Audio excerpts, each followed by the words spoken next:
Alright, y'all. This is gonna be about riots and looting going on in Washington, D.C. after a man crashes his scooter. Yeah. Now, there's a couple things that why this is actually making news, and I'm gonna talk about that here in a minute. Now, they're saying that they initiated a traffic stop on the suspect around 10:10 p.m. on October 23rd, which would be 6 days ago, after police saw a 20-year-old Kyron Hilton driving a Revel electric moped down the sidewalk, which is obviously illegal, in a 500 block Kennedy Street. The Washington Post reported, and he was also not wearing a helmet, which is also illegal. Now, with that being said, police turned on her lights and tried to stop the scooter, but Hilton fled. Now, as he raced away from police, Hilton crossed from the sidewalk into the alley and slammed into a vehicle that was traveling down the 700 block of Kennedy Street. D.C. police said in a statement that officers performed first aid at the scene, but Hilton died at the hospital. D.C. Metropolitan Police Chief Peter Newsom said officers are not allowed to pursue fleeing vehicles, but said the department needed to investigate to determine if police were making a traffic stop or in pursuit when Hilton crashed. Now, a couple things here, okay? I always thought that each department was, you could pursue a suspect if long as they didn't get dangerous, such as, he was driving on the wrong side of the road, speed limit's over 100, something like that. Unless it was something major, like he had a warrant out for murder or something like that. Here it's just saying they're not allowed to pursue. So you're telling me if the police officer sees a suspect, runs their plate, and they have murder charge, okay? They're wanted for murder, and they run through the red light there, the cops can't chase them like that. That, to me, doesn't make any sense. But I guess to each department, it is their own, okay? Now, a friend of Hilton's told the DCS that his friend stopped and talked to the officers pursuing him. I saw a car stop at the intersection of Fish Street and also asked them, why are they still chasing me? Hilton's friend Akara said they chased him to death. Another friend claimed the officer who tried to stop Hilton had a reputation in the neighborhood and the nickname tattoo, according to DCS. He was one of the main ones who harassed us every day, Marcus G said. I got pulled over just because we made eye contact and he knew my car. Okay, number one. If they stopped and talked to him, I seriously doubt they just let the man go. If I was an officer in D.C., okay, and I know I'm not allowed to pursue somebody, but I see this person pull over and he's talking to me, I'm going to get out, okay, and try to do everything I can to prevent him from leaving. And, as far as you being harassed, who knows, okay? People say that every day.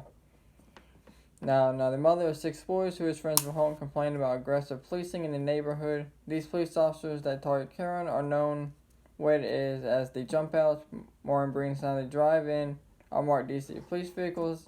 They antagonize young black people, say something to them so they can get out of the car. I've seen this, I witnessed. Okay, and we all know what's going on here. They're crying racism. DC police have long used jump out squads. A fatal target areas where illegal drug dealing is prevalent. Protesters got in front of the 4th District Police Station on Tuesday afternoon. Protests and things quickly grew out of control. Violent protesters threw rocks and water bottles at police officers who formed a cordon around the police station, and rioters smashed the building windows. It's just ridiculous, okay? I don't know what else y'all want people to do, okay? The police officers have to do their job. Okay, it's simple as that. And here, okay, this is the thing that really gets me. Video shows some protesters brought children to the riots and pushed them into the middle of the mix. Okay. I have a serious problem with that, okay? If you want to go out and riot, okay, that's illegal in itself. Okay, but then you want to cry when you get pepper sprayed, arrested, whatever case may be. But now you bring your children into it. Like, that is not how you raise your children, okay? You should be raising your children to have respect for the law, respect authority, respect their elders, want to do good in school and get good grades so they can have a good job and a good future. But yeah, you're out here pushing your kids into the middle of the mix knowing that they could get killed or hurt or seriously hurt, and you can't say that you didn't know that. Like, you can be stupid and still know that, hey, most of these so-called peaceful protests turn violent, okay? I mean, there's no reason for you to be out there, and there sure as hell ain't no reason for your kids to be out there. Anybody who brings their kids out there should be arrested right then and there, like, for child neglect. I mean, how do you honestly bring your kids out there? Like, you see all this going on the news, unless you watch news sources that don't favor this and act like it don't happen, okay? Other than that, even if you watch that, you should still know there are violent protests, and you should know how these violent protests go. People have drone through police barricades. Chop zones have been set up. People have been shot. People have been stabbed. People have been, beat with bricks, baseball bats, wrenches. Again, people have been shot, and you want to bring your kid out there? Like, that's, this has got to stop, okay? Like, it really does. It has to stop, okay? All these so-called police brutality cases, the police were justified, okay? Now, this one we'll wait and see whether the officers were pursuing them or not.